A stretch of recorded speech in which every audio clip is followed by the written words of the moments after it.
इस मुस्कान के पीछे का क्या कारण है? ओशो। ओशो। इस मुस्कान के पीछे का, इस जिंदगी के पीछे का पूरा कारण ओशो है।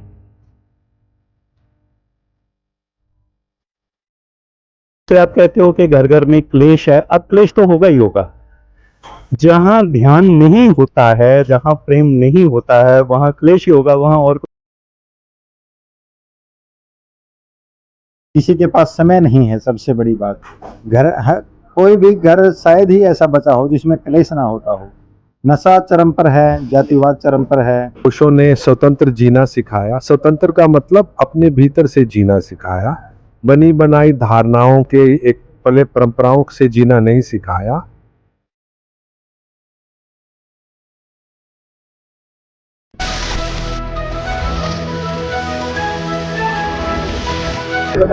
ओशो कोई नाम नहीं बल्कि एक विचारधारा है, आज से ही नहीं बल्कि बहुत पहले से।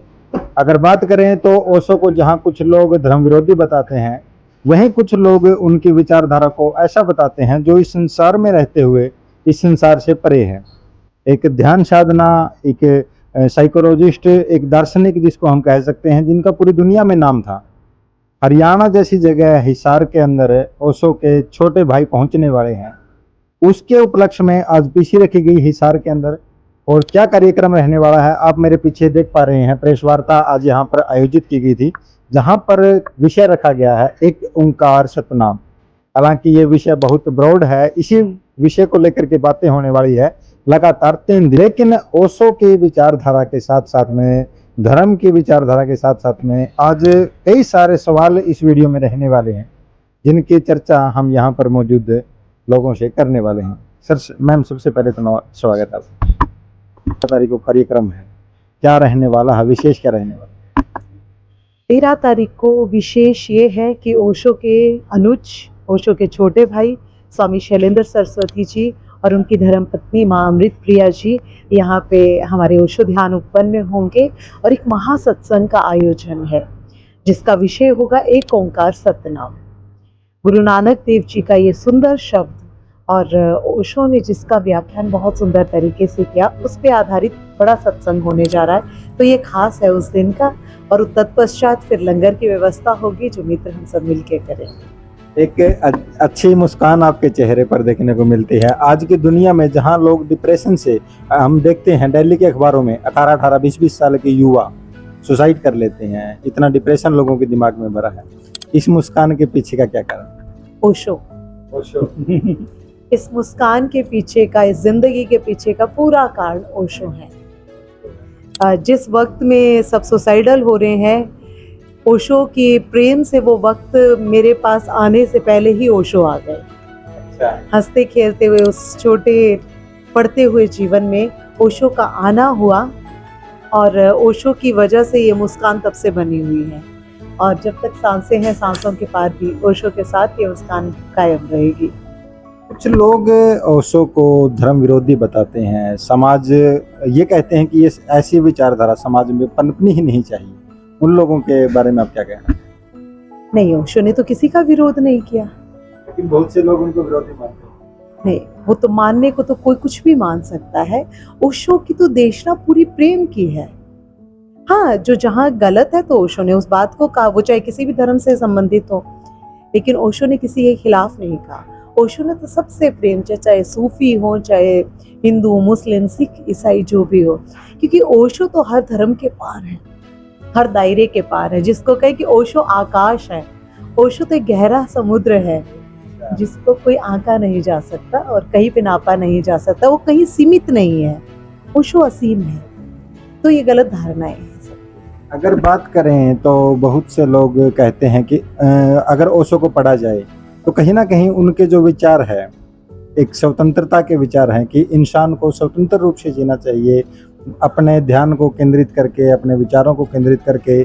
समाज की जो बंदिशें हैं उनके ऊपर वो कटाक्ष करते हैं। क्या कहना चाहेंगे? बहुत सुंदर। ओशो ने स्वतंत्र जीना सिखाया। स्वतंत्र का मतलब अपने भीतर से जीना सिखाया। बनी बनाई धारणाओं के एक पले परंपराओं से जीना नहीं सिखाया। और इसी को स्वतंत्रता कहते हैं। जब व्यक्ति अपने तरीके से जीता है, इसका मतलब वो नहीं है कि दूसरों को, वो अपनी निजता से जीता है। एक जैसी जगत पूरी भीड़ चल रही है, भीड़ का हिस्सा नहीं होता और वो विद्रोही भी होगा, उसके अंदर नमक भी होगा, उसके अंदर आत्मा भी होगी, वो अपने तरह से जीवन को जिएगा। ये नहीं कि जैसे सारा जगत चल रहा है उस तरीके से जिएगा। तो ओशो वाकई में, और उसी से असली स्वतंत्रता आती है, क्योंकि आप जब तक परंपराओं से बंधे हो, धारणाओं से बंधे हो, समाज के उस दबाव से बंधे हो, तब आप कैसे स्वतंत्र अनुभव करोगे। और धर्म हमेशा स्वतंत्रता की खोज है। शुरुआत में तो आपको स्वतंत्रता उससे लेनी होगी, फिर परम स्वतंत्रता अपने से भी स्वतंत्र होना। तो एक स्वतंत्रता की खोज है और इसकी तभी प्यास है, तभी जो साहसी हैं, जो विद्रोही हैं, जिनके अंदर कुछ साहस है, वो ही इस यात्रा पर निकल पाते हैं। और ओशो को प्रेम करने वाले लोग वाकई में ही, अगर जो उनको सुनते हैं, उनके जीवन में वैसा वो स्वतंत्रता का फूल खिलता है, वो जीवन में तृप्त होते हैं। अगर आप भी व्यक्ति कोई जब बंधा ही हुआ है, गुलाम है, वो जीवन का मजा कैसे लेगा। एक स्वतंत्र व्यक्ति ही जीवन का मजा ले सकता है। पर वो, इसका मतलब ये नहीं है कि दूसरों से वो झगड़ा करेगा, वो उन धारणाओं को नहीं मानेगा। दूसरों की स्वतंत्रता है, वो जिए, वो अपने जीवन का अपने हाथ में लेगा, अपने मालिक होगा। इसी को हम स्वामी कहते हैं, जिसने अपना मालिकियत हो। तो ओशो से जुड़ना अपने आप में एक साहस का काम है, एक विद्रोही व्यक्ति का काम है, एक व्यक्ति जिसके अंदर आग है, जो जीवन को बदलना चाहता है, जीवन को एक अच्छे ढंग से जीना चाहता है, प्रेम पूर्वक ढंग से जीना चाहता है, भीड़ का हिस्सा नहीं बनना चाहता, वही व्यक्ति ओशो के साथ आता है और उस व्यक्ति का जीवन धन्य भी होता है, चैन से ही बनता है। ऐसे लोग बहुत ब्लेस्ड हैं जो जिनमें ऐसा कर पाते हैं, क्योंकि ओशो एक सच्चा धार्मिक व्यक्ति संप्रदायों से भी परे होता है। ना वो अगर सच में कोई जो साधना की जीती जा रहा है, ना वो गहरे में कोई वो एक मनुष्य हो जाता है, ना वो हिंदू रहा, ना मुसलमान रहा, तो उसके लिए सब समान है, उसके लिए कोई दूसरा नहीं। जैसे हम हैं, जैसे हमारे यहाँ हम नानक की देशना को भी जीते हैं, भगवान कृष्ण की देशना पर, गीता पर रहता है, भगवान बुद्ध पर भी हम प्रयोग करते हैं, भगवान महावीर की भी हम वहां जीते हैं। तो हमारा कोई रुकावट नहीं है, हम सब किसी चीज से बंधे नहीं। सूफीज्म को भी हम जीते हैं। तो वो सारे ये मार्ग हैं, मंजिल तो एक है, मंजिल तो उस एक तक ही जाना है ना। आप बस से गए, दिल्ली जा रहे हैं, कार से गए, हवाई जहाज से गए, तो संप्रदाय तो ये बाहर की चीज है। तो इन संप्रदाय से विरोध भी नहीं है, ये भी एक माध्यम है वहां तक जाने के लिए। कुछ लोग इस रास्ते से जा रहे हैं, कुछ लोग दूसरे रास्ते से जा रहे हैं, तो दूसरों का भी सम्मान है, वो भी ठीक है, हम भी। स्वामी जी, अगर बात करें आज के समय के जो हालात हैं, किसी के पास समय नहीं है, सबसे बड़ी बात। कोई भी घर शायद ही ऐसा बचा हो जिसमें क्लेश ना होता हो। नशा चरम पर है, जातिवाद चरम पर है। ऐसे में ओशो को मानना और ओशो के विचारों पर चलना कितना ज्यादा कारगर साबित होगा इस समाज के लिए, इस देश के लिए।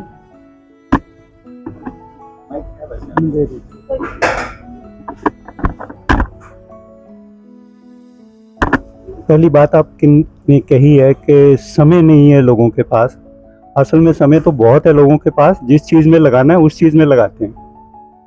जिस चीज़ में नहीं लगाना तब बहाना हो जाता है कि हमारे पास समय नहीं। जिस चीज़ में इंटरेस्ट होती है उसके लिए हमेशा ही हमारे पास समय होता है। एंटरटेनमेंट में हम इतना टाइम लगा लेते हैं, इंटरनेट में इतना टाइम लगा लेंगे, फिल्म देखनी हो तो टाइम लगा लेंगे, घूमने जाना हो, कुछ और करना हो अपनी मनमर्जी का, तो हमारे पास समय होता है। लेकिन जब कहा जाए कि कुछ ध्यान की बात, कुछ ऐसी बात, तो फिर हम कहें कि हमारे पास समय नहीं है। तो ये एक तरह की एक्सक्यूज़ है। तो आप कहते हो कि घर घर में क्लेश है, अब क्लेश तो होगा ही होगा। जहाँ ध्यान नहीं होता है, जहाँ प्रेम नहीं होता है, वहाँ क्लेश ही होगा, वहाँ और कुछ हो कैसे सकता है। और यही ओशो कहते हैं कि जिंदगी में ध्यान हो और प्रेम हो। ध्यान का मतलब होता है ज्यादा जागरूकता के साथ जीना। उसके लिए कुछ विधियों का हमको प्रयोग करना पड़ता है, वो जो सहायक होती हैं उसमें। लेकिन असली बात ध्यान का मतलब है ज्यादा जागरूकता के साथ जीना, होशपूर्वक जीना, अवेयरनेस के साथ जीना। और उसके साथ हमारे भीतर एक संवेदनशीलता आती है, हम ज्यादा प्रेमल होते हैं, करुणावान होते हैं, और दूसरे के प्रति हमारा उसको समझने का भाव होता है। तो जब ऐसा होता है तो समस्याएं अपने आप कम होने लगती हैं, क्योंकि हमको उनके समाधान मिलने लगते हैं। तब परिवार में और सब जगह हमको इजी होगा चीज़ों को डील करना, समस्याओं को सुलझाना। तो ये ध्यान और प्रेम असली बात है जिसकी बात ओशो करते हैं। और हम कहेंगे कि ना हमारे पास तो समय नहीं है इन चीज़ों को सुनने का, समझने का, तो फिर ठीक है, फिर हालात बदलने वाले नहीं हैं हमारे, फिर वही रहेंगे, फिर कलह क्लेश बेहोशी में जिएंगे तो कलह ही होगी। प्रेम नहीं है जीवन में तो कलह ही होगी और कोई उपाय नहीं है। फिर तनाव होगा, और जहाँ कलह होती है, तनाव होती है, वहाँ इस तरह की सब चीज़ें आ जाएंगी, नशा आ जाएगा, क्योंकि आदमी फिर कुछ ना कुछ तो रिलीफ चाहेगा ना किसी न किसी तरह से, तो फिर नशा भी आ जाएगा और सब तरह के व्यसन, बुरी आदतें आ जाएंगी। तो असली बात तो ओशो की देशना ध्यान और प्रेम की, उसको फॉलो किए बिना चारा नहीं है। युवाओं को इस शिविर में क्यों आना चाहिए? इसलिए आना चाहिए क्योंकि ध्यान और प्रेम की बात होगी, उनको एक मार्ग मिलेगा, एक दिशा मिलेगी, और अपनी जिंदगी को बढ़िया ढंग से, सुंदर ढंग से जीने का एक तरीका मिलेगा, एक एटीट्यूड जिंदगी के प्रति उनका सही क्या होना चाहिए, जिंदगी के प्रति क्या होना चाहिए। और फिर अपनी जिंदगी हमारी बदलती है तो समाज के साथ हमारे संबंध बदल जाते हैं।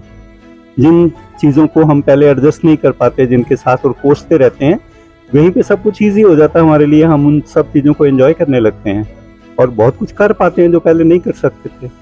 तो इसलिए ज़रूर आना चाहिए, उनको मार्ग मिलेगा। बहुत बहुत धन्यवाद। तो ये विचार थे यहाँ पर मौजूद लोगों के ओशो के प्रति, और ओशो का जो ये ध्यान शिविर है 3 दिन का, एक ओंकार सतनाम विषय को लेकर के, इनके बारे में, युवाओं के बारे में, ग्रह क्लेश के बारे में, लगभग हर टॉपिक जो निजी जिंदगी से जुड़ा हुआ है, जो लोगों का ध्यान से, लोगों के मान सम्मान से, लोगों के जीवन से और लोगों की शांति से जुड़ा हुआ है, लगभग सभी विषयों को हमने कवर करने की कोशिश की। आपके अगर कोई क्वेश्चन है तो आप जरूर शिविर में आइए, और अगर आपकी ज़िंदगी में तनाव है तो भी ज़रूर शिविर में आइए। मैं एक बार फिर से चाहूँगा कि हमारे जो यहाँ पर माता जी हैं, इनकी मुस्कान दिखाई जाए कि अगर आपको भी ये मुस्कान चाहिए तो आप भी ध्यान शिविर में आइए, और आकर के उन विचारों को, उन जो रास्ते बताए जाते हैं उनको अपने जीवन में अपनाइए और अपने जीवन की परेशानियों से किनारा कीजिए।